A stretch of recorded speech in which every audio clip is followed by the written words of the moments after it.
साथियों नमस्कार, मैं हूं नीरज पटेल और आप देख रहे हैं सन जनमत। तमिलनाडु के पूर्व डिप्टी सीएम और नेता प्रतिपक्ष उदयनिधि स्टालिन ने विधानसभा में दिए अपने पहले भाषण के ही अंत में कह दिया, जो सनातन लोगों को बांटता है उसका समूल नाश होना चाहिए। इस बयान के बाद तमिलनाडु के वर्तमान सीएम विजय जोसेफ का रिएक्शन भी वायरल हो गया, जिसमें भले ही वो उदयनिधि स्टालिन के बयान का सीधे तौर पर समर्थन करते प्रतीत नहीं हो रहे, लेकिन हाथ जोड़ करके मौन स्वीकृति जरूर दे रहे हैं। बहरहाल इस बयान के सामने आने के बाद पूरे देश में तनातनियों, माफ करिएगा, तथाकथित सनातनियों को तकलीफ हो गई और फिर से यह बयान दोहराया जाने लगा कि एमके स्टालिन सनातन का विरोध करते थे, इसलिए जनता ने उनको चुनाव में हरवा दिया। इस बड़े बयान का भी पोस्टमार्टम करने की कोशिश करेंगे, लेकिन उससे पहले समझने की बात यह है, आखिर विधानसभा के पहले भाषण में उदयनिधि स्टालिन को सनातन को जड़ से खत्म करने की बात कहने की जरूरत क्या थी। चिंतन करने के बाद बात समझ में आई कि उदयनिधि स्टालिन इस बयान के माध्यम से न सिर्फ तमिलनाडु बल्कि पूरे देश भर में फैले पेरियार रामास्वामी नायकर के वैचारिक योद्धाओं को यह संदेश देने की कोशिश कर रहे थे कि चुनाव हम हारें या जीतें, लेकिन हम पाखंड विरोध की पेरियारवादी विचारधारा से टस से मस होने वाले नहीं हैं। स्टालिन के इस बयान में छुपे वैचारिक संदेश को समझने के बाद मुझे तुरंत अमित शाह की याद आई, क्योंकि इससे पहले दिल्ली विधानसभा चुनाव जब भारतीय जनता पार्टी आम आदमी पार्टी से बुरी तरीके से हार गई थी, उसके बाद अमित शाह ने स्पष्ट तौर पर कहा था कि हम महज हार जीत के लिए नहीं बल्कि अपनी विचारधारा को विस्तार देने के लिए, उसके प्रचार प्रसार के लिए चुनाव लड़ते हैं। चुनाव बहुत सारे दलों के लिए, सरकार बनाने के लिए, सरकार गिराने के लिए होते हैं। Bharatiya Janata party ideology based party है। हमारे लिए चुनाव हमारी आइडियोलॉजी को भी एक्सपांड करने का एक मौका होता है। मैं भारतीय जनता पार्टी का कार्यकर्ता हूं। मैं मानता हूं कि चुनाव में मेरी विचारधारा को लेकर लोगों के सामने जाना, लोगों को ज्यादा से ज्यादा लोगों तक मेरी विचारधारा को अपने तर्क के साथ पहुंचाना। मैं अमित शाह के इस बयान के आखिरी हिस्से से 100% सहमत हूं। भारतीय जनता पार्टी सत्ता में बने रहने के लिए तमाम नए नए कूटनीतिक प्रयोग कर रही है, जातियों का सामंजस्य बैठा रही है। जिन जातियों को वो देखना तक नहीं चाहते थे, उन जाति के लोगों को मुख्यमंत्री, राज्यपाल, राष्ट्रपति तक बना दे रहे हैं। लेकिन इन सब के पीछे एक कॉमन बात है, चाहे ओबीसी का व्यक्ति हो, एससी हो, आदिवासी हो, यहां तक कि मुस्लिम भी हो, अगर भारतीय जनता पार्टी उसको आगे बढ़ा रही है तो उसमें सबसे पहले क्वालिटी ढूंढती है कि वो हमारी विचारधारा का 100% गुलाम है या नहीं।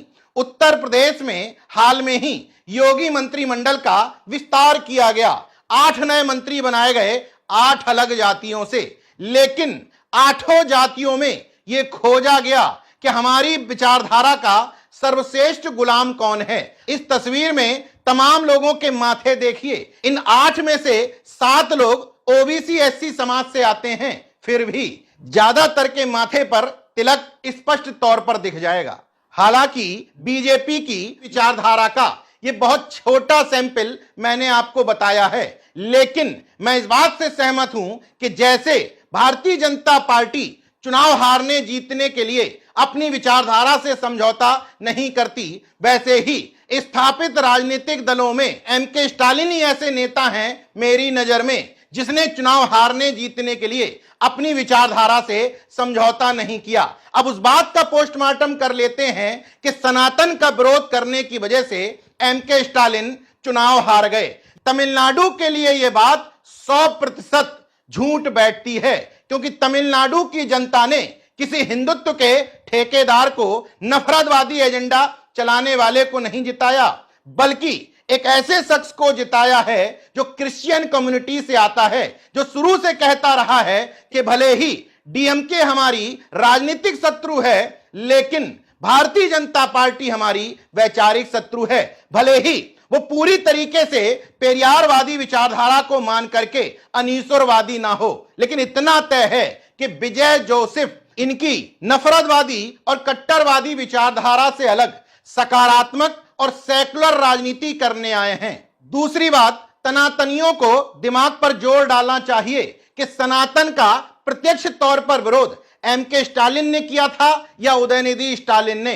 ज्यादा बयान उदयनिधि स्टालिन के आए थे, इसके बावजूद उदयनिधि स्टालिन अपनी विधानसभा से चुनाव जीत जाते हैं। एमके स्टालिन जरूर चुनाव हारे, लेकिन चुनाव हारने के बाद जब वो अपनी विधानसभा क्षेत्र में पहुंचते हैं तो जनता उनको हाथों हाथ लेती है। कई महिलाओं को वहां पर रोते हुए भी देखा गया। इसका मतलब चुनाव हार जीत में थोड़े बहुत वोटों का फासला अलग बात है, लेकिन एमके स्टालिन को चाहने वाले अभी भी तमिलनाडु में कम नहीं हुए हैं। अब तीसरा उदाहरण, क्या वास्तव में विज्ञानवादी तर्कवादी सोच रखने से पार्टियां चुनाव हार जाती हैं? अगर ऐसा होता अखिलेश यादव चुनाव नहीं हारते। कई चुनाव हारने के बाद अभी तो थोड़ा थोड़ा बदलाव दिख भी रहा है।